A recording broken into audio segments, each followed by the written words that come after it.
Bonjour à tous, et bien écoutez, on continue notre analyse des héros d'Ice Throne de la saison 1 et on va continuer aujourd'hui avec l'elfe de la nuit, donc qui complète la boîte avec le barbare, donc qui est au moment où vous sortira cette vidéo et normalement devrait être disponible dans votre boutique préférée.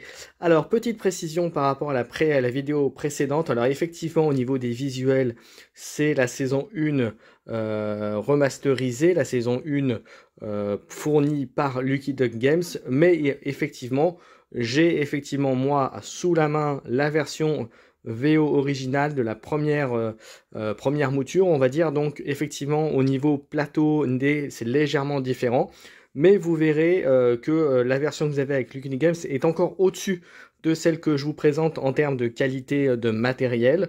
Et vous le verrez justement avec les deux derniers héros qui sont le Treant et le Ninja que je vous présenterai à la fin puisque je vais essayer de coller aux sorties boutique, donc ce que vous avez à disposition. Voilà. Bien entendu, ceux qui ont déjà récupéré les KS, bien sûr, vous les avez déjà entre les mains. Mais pour les autres, eh bien écoutez, je vais vous montrer tout ça. Et je vous propose de commencer après ce petit générique.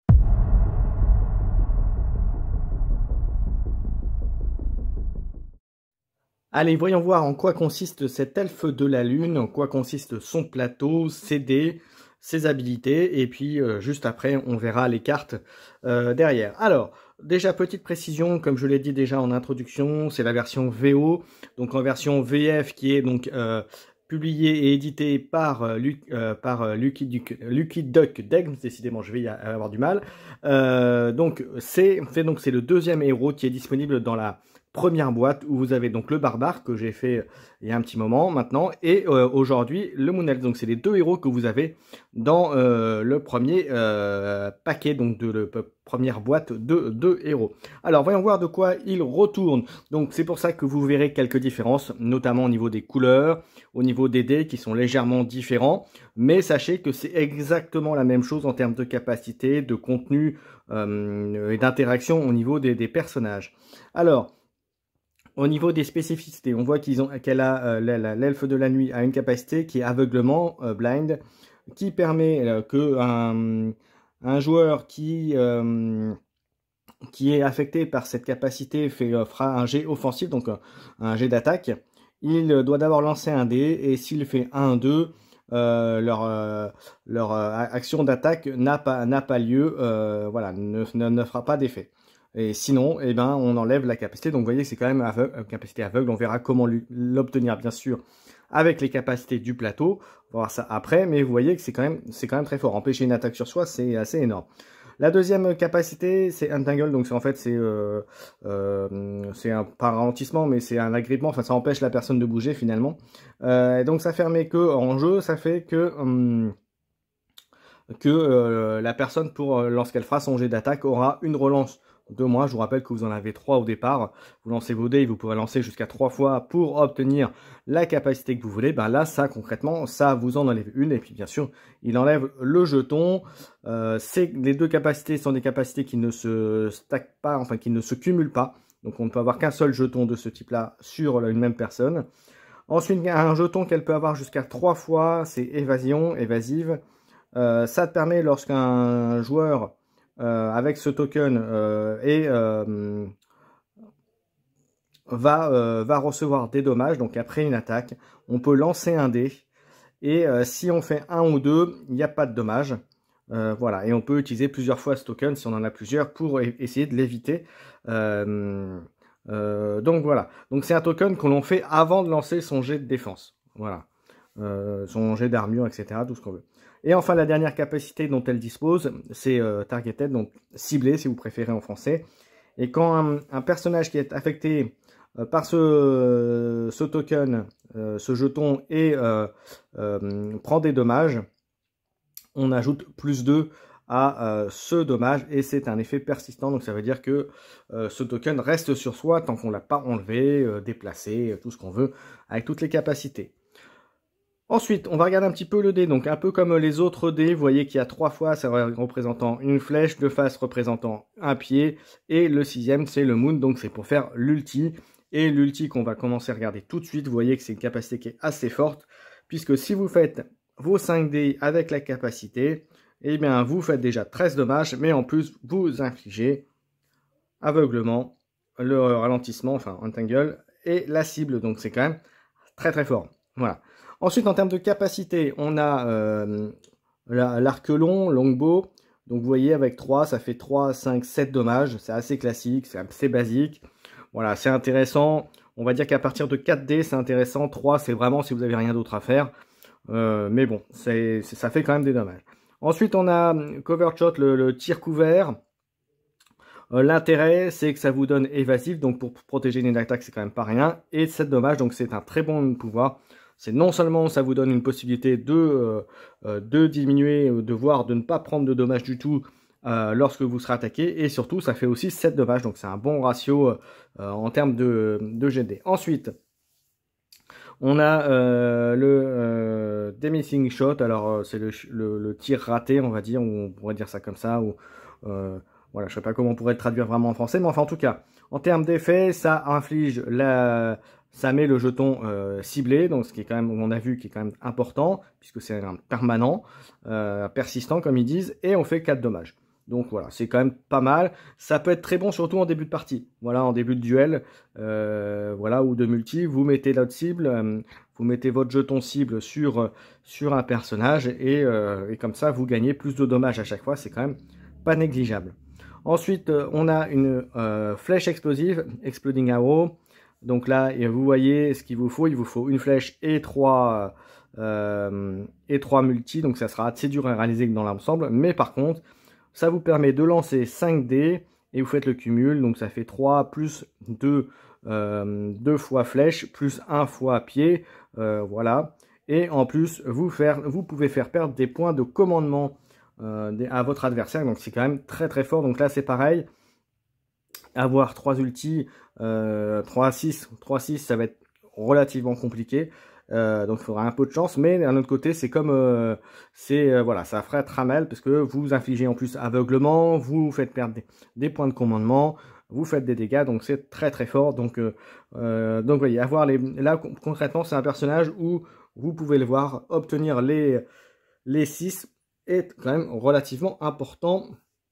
Ensuite, on a dans la petite suite, donc quand vous avez 4 chiffres qui se suivent, vous faites le ralentissement, donc le fait de diminuer ralentissement, enfin c'est, alors j'ai plus le terme en français, mais en gros vous ralentissez, vous lui faites 7 dommages en plus, donc c'est pas mal, vous limitez les chances qu'il vous fasse une grosse capacité sur vous, et vous infligez des dommages, donc c'est pas mal.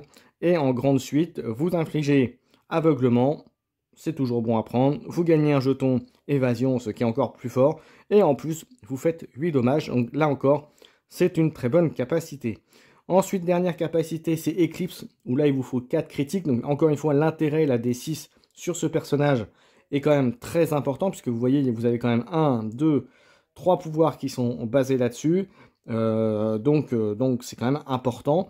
Et donc, ça permet de faire l'effet aveuglement, ralentissement et ciblé, et vous faites 7 dommages, donc vous voyez c'est pas rien. Alors c'est juste avant de faire le bonus, mais donc l'ultime, mais si vous n'arrivez pas à l'ultime, vous pouvez faire à défaut, vous ferez ça, et ça reste quand même très fort.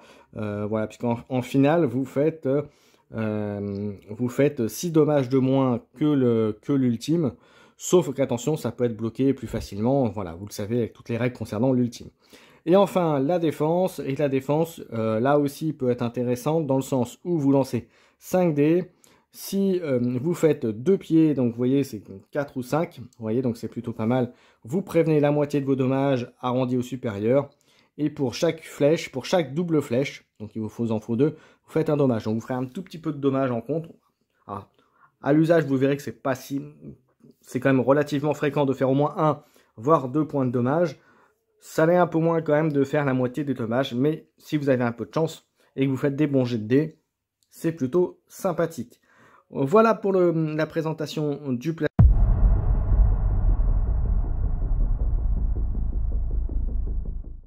Par les cartes donc de l'Elfe de la nuit, on va voir ce qu'il peut faire. Et vous voyez, il y aura des choses intéressantes. Et on va commencer tout de suite par une carte que les joueurs qui ont fait le KS vont reconnaître, puisque c'est une carte qui a été fournie par Lucky Duck Games si vous avez participé au KS de cette première saison. Alors vous voyez que moi j'ai la boîte derrière qu'on verra à la fin, puisque je vais essayer de rester en rapport avec les sorties de boutique.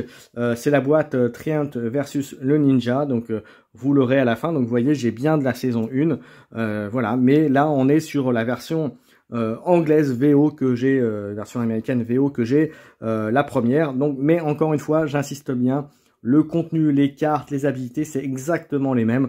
Donc c'est pour ça que je vous fais cette vidéo. Donc voilà, la première carte que vous avez, donc si vous avez inclus le KS, vous aviez une carte par héros en plus, un petit cadeau on va dire. Donc c'est une carte qui coûte 0 point de commandement. Vous lancez un dé sur un 6, donc sur une lune, vous faites l'effet éblouissement. Donc moi j'ai fait blind aveuglé, donc c'est plutôt éblouissement effectivement, et enchevêtrement. Et là je m'excuse à l'avance pour ceux qui seraient sautés au plafond pour entangle, je l'ai traduit par ralenti, mais c'est pas le mot, c'est pas le terme, encore une fois, comme je le disais. Donc c'est effectivement enchevêtrement, avec toutes mes excuses à l'avance. Et enfin, j'avais dit ciblé, mais c'est pris pour cible. Ça veut dire exactement la même chose. Et voilà, donc ça fait tout ça à votre adversaire. Et si vous n'avez pas fait de 6, vous piochez une carte. Voilà, donc ça c'était le petit aparté pour les gens qui ont fait le KS. Donc c'est une très bonne carte. En plus, ça coûte 0. Donc il ne faut vraiment pas s'en priver. On continue avec une carte qui coûte, les cartes qui coûtent 0, que vous pouvez jouer n'importe quand. Ça vous permet de gagner pour 0 2 points de commandement. Donc vous l'avez dans beaucoup de decks, voilà, vous l'avez dans les decks globalement. Et c'est plutôt pas mal. 2 points de commandement, c'est toujours intéressant à prendre. Ensuite, on prend la carte, prenez ça, donc que vous pouvez faire uniquement quand vous êtes dans la phase offensive. Vous lancez un dé, sur une lune vous faites 2 dommages, sur un pied vous infligez un enchevêtrement, et sur un multi, sur un 6 pardon, vous faites éblouissement. Donc voilà, pour 0 c'est toujours intéressant à faire, voilà, surtout vu les effets que vous pouvez engager. On continue avec les capacités à 0, pareil toujours dans la phase d'action, un joueur peut relancer un ou plus de ses dés dans la phase défensive, donc ça c'est plutôt très fort. Notamment, encore une fois, pour l'aide de la nuit, puisque vous avez vu tout à l'heure que si on obtient deux pieds, donc c'est-à-dire de valeur sur les dés 2 ou 3, si vous obtenez 2 pieds, vous prenez la moitié du dommage, donc c'est très très fort. Donc c'est on va dire que il faut vraiment pas s'en priver et ne pas oublier de l'utiliser. Ensuite, une carte que vous pouvez utiliser à vos phases principales, et qui est très bien, donc vous lancez un dé, vous gagnez la moitié de la valeur arrondi supérieur en point de commandement. Là tous les decks l'ont, donc là c'est pareil, il ne faut pas s'en priver et il faut avoir un peu de chance aussi.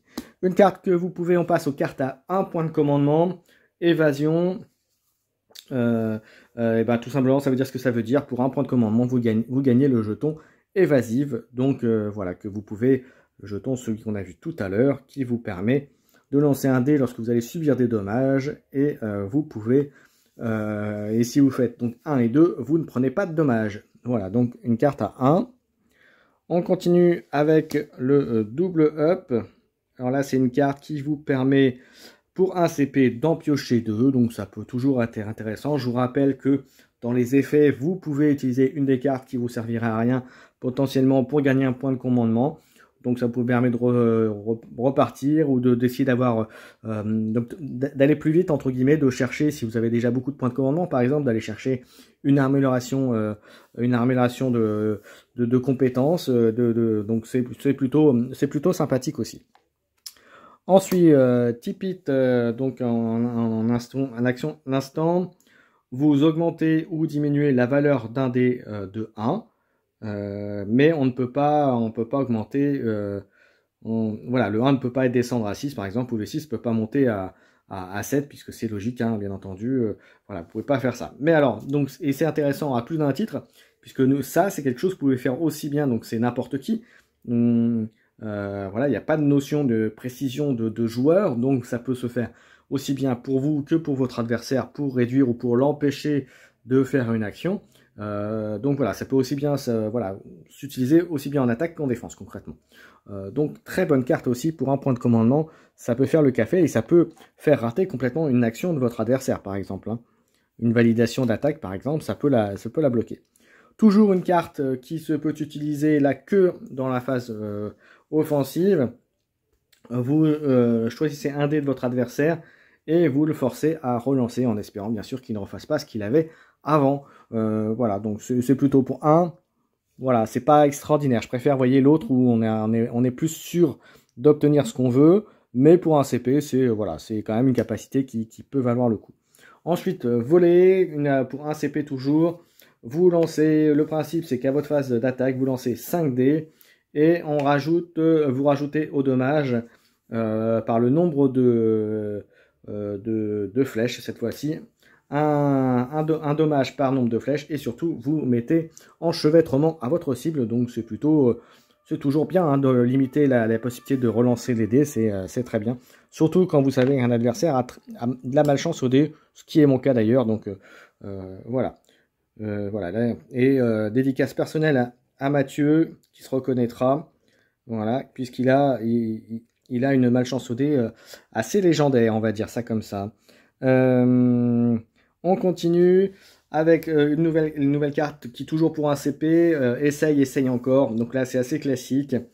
Vous pouvez, vous ou un allié, si vous êtes en multi, vous pouvez relancer jusqu'à 2 dés. Voilà, 1 ou 2 dés pour essayer de valider une action. Donc c'est plutôt très bien. Alors en sachant que c'est valable aussi bien en défense, hein, puisque vous êtes dans la phase offensive de votre adversaire, donc vous pouvez jouer cette carte pour essayer de relancer votre dé de défense.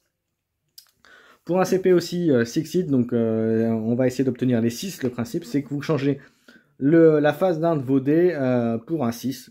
Donc si vous essayez d'avoir un ulti, donc là en l'occurrence, pour l'aile de la nuit, soit le Lunar Eclipse, donc qui est l'ultime, soit l'éclipse tout simplement.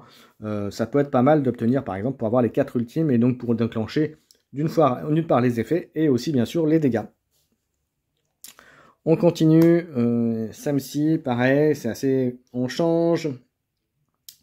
Vous changez la phase d'un dé pour le transformer une phase de dé que vous avez déjà obtenue. Voilà, pour que ça fasse l'équivalent. Donc ça peut être bien si vous manque, si vous avez, moi par exemple, si vous avez comme on a vu tout à l'heure, le tir couvert où il faut aller deux flèches par exemple, ou vous étiez à 2 pieds, vous faut un 3e pied, et bien vous transformez un de vos dés en 3e pied et vous avez l'effet qui se déclenche.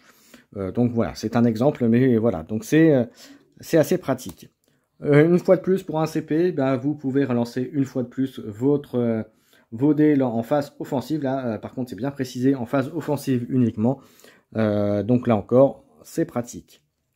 Pas cette fois, pour un CP aussi, vous prévenez, mais vous savez, c'est assez classique, dans tous les decks vous l'avez, pour un CP, vous prévenez 6 points de dommage. Donc c'est toujours cette prix, comme on dit. Ensuite, une carte que vous pouvez jouer qu'à vos main phases, donc pas pendant la phase offensive. Pour un CP, vous pouvez enlever un jeton statut que vous auriez sur vous. Imaginez, vous êtes contre une moule elfe, elle vous fait l'aveuglement ou l'enchevêtrement, ben vous dites, bah ça, boum, non, je ne le veux pas. Pour un CP, vous l'enlevez. On continue, on passe cette fois-ci aux cartes à 2 points de commandement. Et là, cette fois-ci, but by, donc c'est vous pouvez n'importe quand, vous enlevez un statut sur un joueur. Donc ça peut être sur vous, mais ça peut être sur quelqu'un. Imaginez, par exemple, vous affrontez effectivement un autre elfe de la nuit, s'est mis évasion, et bien vous voulez pas qu'il en bénéficie, ben vous lui enlevez pour 2 CP son jeton, et vous êtes sûr comme ça que votre attaque passera à la prochaine fois. Donc c'est très bien. Toujours triple up, pour 2 CP, vous piochez 3 cartes. Voilà, c'est toujours bien. Voilà, si vous êtes en manque de cartes, que vous n'avez pas des cartes intéressantes, ou des cartes pour faire relancer les dés, voilà, si vous savez que votre adversaire est en train d'essayer depuis plusieurs fois à faire un ultime, ben hop, vous essayez d'aller chercher une carte qui vous permettra de relancer, ce genre de choses. Donc c'est plutôt intéressant pour 2 points de commandement. Ensuite, pour 2 points de commandement, 6 sauvages, juste à la phase d'action, vous pouvez changer un dé et le transformer sur la phase que vous voulez. Voilà, pour 2 CP, un seul dé, je trouve que c'est un peu cher, mais parfois ça peut être utile pour essayer de finaliser une attaque, voilà, avec un dé qui vous manque encore une fois, donc ça change pas mal. Ensuite, pour 2, vous avez la large suite, la première amélioration pour la grande suite, pardon. Donc là, la différence, c'est que vous avez le pouvoir qui passe à 10 points de dégâts, et vous gagnez une autre capacité qui est la bénédiction lunaire, et qui vous fait gagner 3 jetons évasion directement, puisqu'il est le maximum, et enchevêtrement, donc là d'un coup c'est assez fort, et puis vous voyez c'est 4D, donc il vous en reste un éventuellement pour faire, voilà, donc obtenir ça sur 4D, finalement ça ne sera pas si dur que ça, si vous n'avez pas la grande suite, puisque du coup ça vous déclenche un nouveau pouvoir, donc très bonne amélioration pour le personnage. Pour DCP, pareil, quel effet statut eh bien, c'est juste pour vous dire que pour 2 CP, vous enlevez tous les effets statut qu'il y a sur un joueur. Mais ça peut être aussi les statuts effects, donc ça peut être aussi les bonus comme les malus. Donc, et du coup, vous nettoyez la table de jetons de votre adversaire. Voilà. Donc pour 2 CP, c'est intéressant. Ensuite, nouvelle amélioration. Là, donc ça c'était pour les cover shot, on passe à 2, ça vous gagnez une autre capacité, une autre compétence. Alors, par rapport à la première, ça fait passer les dommages de 7 à 9, donc 2 points de plus. Et l'action bonus, c'est une action évasion. Vous gagnez un jeton évasion. Et en plus, vous faites 2 dommages inévitables, donc indéfendables par votre adversaire. Donc, alors l'effet de faire 2 points de dommage, c'est le petit bonus sur la cerise sur le gâteau, mais vous gagnez le jeton évasion. Et à l'usage, vous verrez que c'est vraiment que si vous n'arrivez pas à faire le cover shot par exemple, ou que vous n'avez pas de petite suite ou de grande suite, que vous ferez cette action. Mais bon, c'est toujours intéressant, encore une fois, d'avoir une possibilité de plus avec la compétence supplémentaire. On continue avec une amélioration supplémentaire aussi des missing shot, voilà, le numéro 2, donc l'amélioration de parce qu'il y avait juste pile dessous, là, voilà.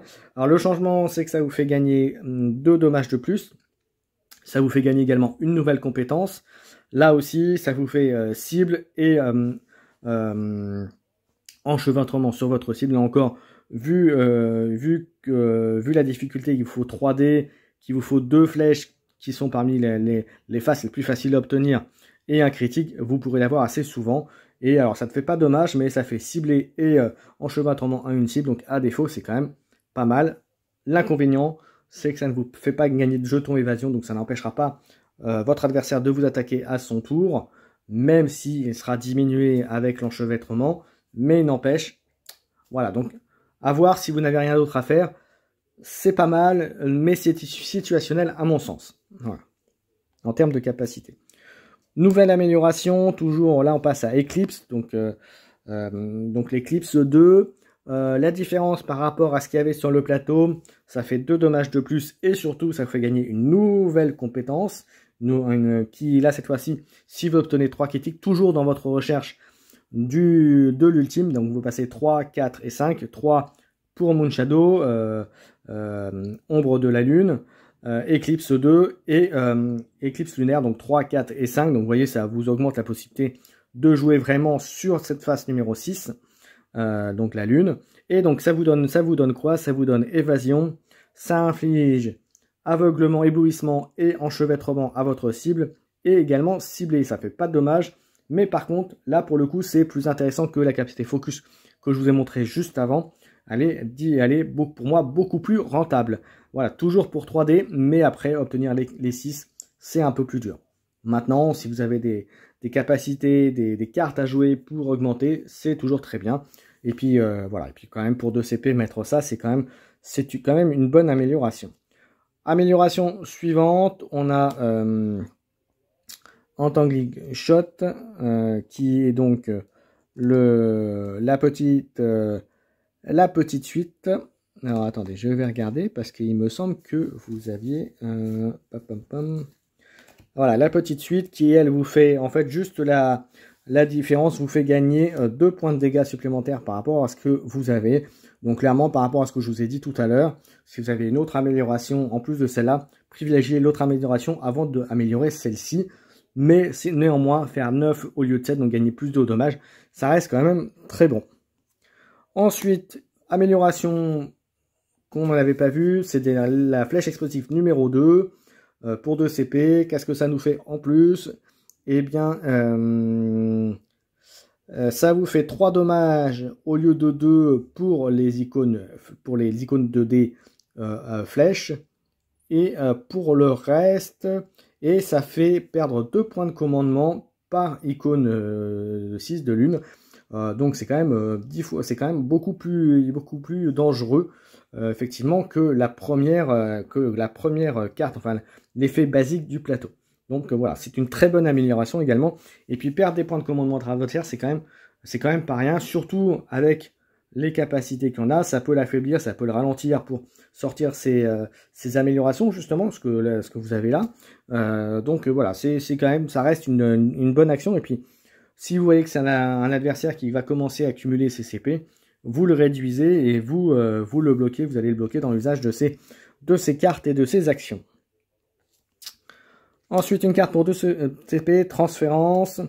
Voilà, si vous l'aviez dans le barbare, c'est une carte qui vous permet de transférer un icône d'un statut d'un joueur à un autre. Par exemple, vous aviez ciblé, vous savez qu'il est persistant, hop, vous faites tiens, je vais pas l'avoir sur moi, je vais le remettre à l'autre joueur. Et puis voilà. Voilà, ou si vous êtes en multi, la cible, vous savez qu'elle est presque morte, par exemple, et vous voulez avoir un autre joueur, boum, vous le transférez, vous le prenez l'icône ciblée, hop, pris pour cible, vous le mettez sur un autre joueur. Donc, vous voyez, il y a pas mal de petites choses, de petits combos à faire avec cela. Alors, ensuite, hop, et ben voilà, ça s'est cassé la figure. Hop, on reprend avec l'amélioration suivante. Donc, arc long numéro 2, donc l'amélioration numéro 2. Alors, ça vous fait quoi? Eh bien, ça fait simplement passer à 4, 6 et 8, donc un dommage de plus. Mais surtout, si vous obtenez sur les dés 4 dés identiques, vous infligez enchevêtrement. Donc, ce qui sera quand même rarement le cas d'avoir 4 fois le même dé. Surtout, vous avez 3 possibilités de phase de dés, 1, 2 et 3, pour obtenir vos icônes de flèches. Ensuite, on a pour 3 CP, on passe aux 3 CP, on passe avec l'amélioration de la défensive, de la capacité défensive, donc Miss Me numéro 2. Là, vous voyez, ça fait exactement la même chose que l'autre, mais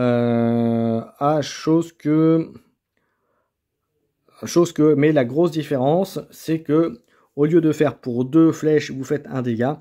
Là, vous faites un dégât par icône de flèche 2D. Donc, ça peut faire plus mal.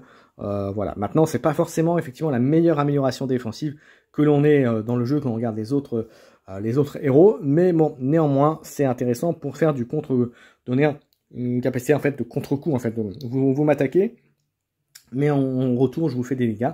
Surtout que si vous cumulez ça aux capacités d'évasion, de jetons évasion, qui vous permet de réduire les dommages, ça peut être très très fort. Ensuite, on passe à 3 CP, à la deuxième amélioration. Donc après la 2, on peut passer à la 3. La flèche explosive numéro 3. Ça vous augmente les dégâts encore des flèches. Et pour le reste, c'est pareil. Si je ne me souviens bien, je vérifie tout de suite. Hop. C'est exactement ça, avec en plus les pieds qui feront un dommage de plus.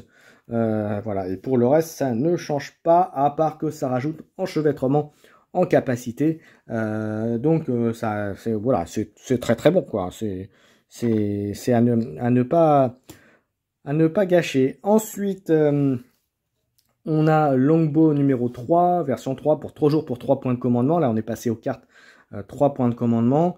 On gagne encore un dégât par niveau, donc on passe à 5, 7 et 9. Et là, pour le coup, c'est au lieu d'avoir 4 pour infliger enchevêtrement, si vous en avez 3 qui a le même nombre, vous enclenchez enchevêtrement. Donc là, vous l'aurez un peu plus souvent et vous ferez aussi plus de dommages. Donc c'est intéressant également.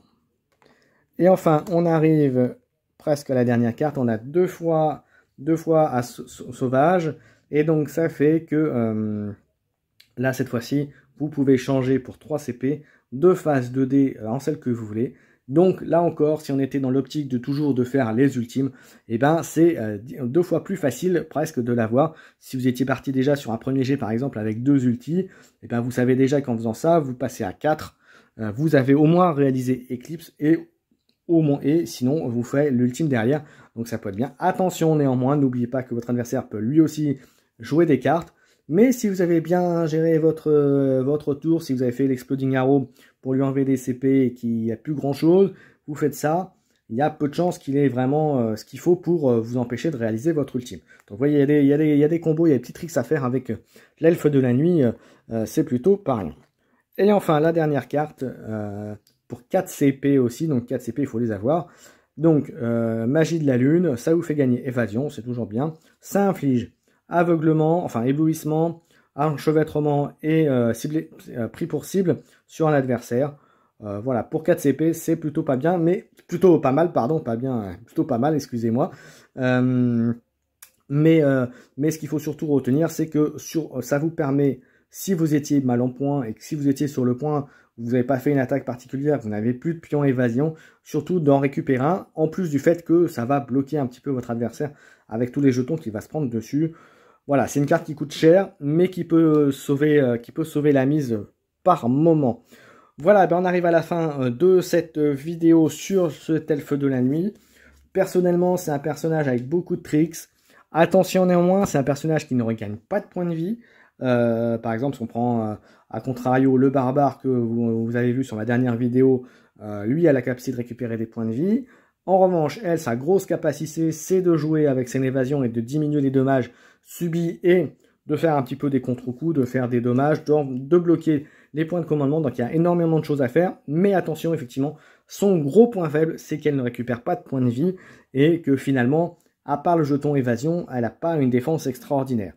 Mais ceci étant dit, voilà, si vous faites les pieds, vous prévenez les dommages. Mais encore une fois, ça ne fait réduire de moitié, donc ça ne prévient pas complètement les dommages. Ça ralentit énormément, c'est vrai. Donc c'est là-dessus où il faut jouer. Vous êtes capable de faire des gros dommages aussi, au global j'entends. Donc voilà, donc il faut savoir gérer ça et puis faire attention à ce qui arrive et ne pas hésiter, encore une fois, à perdre peut-être un tour de temps en temps, à récupérer des jetons évasion pour justement optimiser cette faculté de réduire les dommages. Auquel cas vous êtes au devant de grosses surprises et de grosses désillusions par rapport à ce personnage. Voilà, moi j'en ai terminé sur ce héros, mais comme d'habitude, je vous invite, si vous avez aimé la vidéo, à mettre un petit pouce, à liker la vidéo, à mettre un petit commentaire aussi. Tout ça, c'est important pour le référencement d'une part de la chaîne, mais surtout du contenu d'Ice Throne pour que les gens qui en chercheraient puissent en trouver, en sachant qu'il y a d'autres camarades youtubeurs qui font aussi du contenu d'Ice Throne. Voilà, donc c'est toujours intéressant d'aller voir un peu à droite et à gauche. Il y a des très bonnes analyses, il y a des très bonnes choses aussi qui sont faites.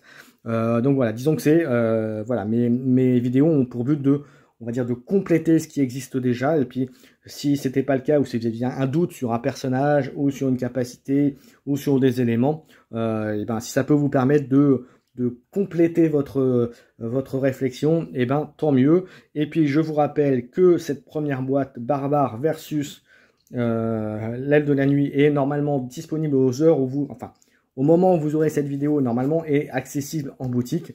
Donc n'hésitez pas, et à savoir que vous aurez très rapidement une deuxième boîte qui sera disponible, et j'attaquerai donc bien sûr les héros de cette nouvelle boîte de duel très rapidement. Voilà, merci encore à tous, merci de m'avoir écouté, de m'avoir suivi, et on se donne rendez-vous très rapidement pour une nouvelle vidéo d'Ice Throne. Ciao tout le monde!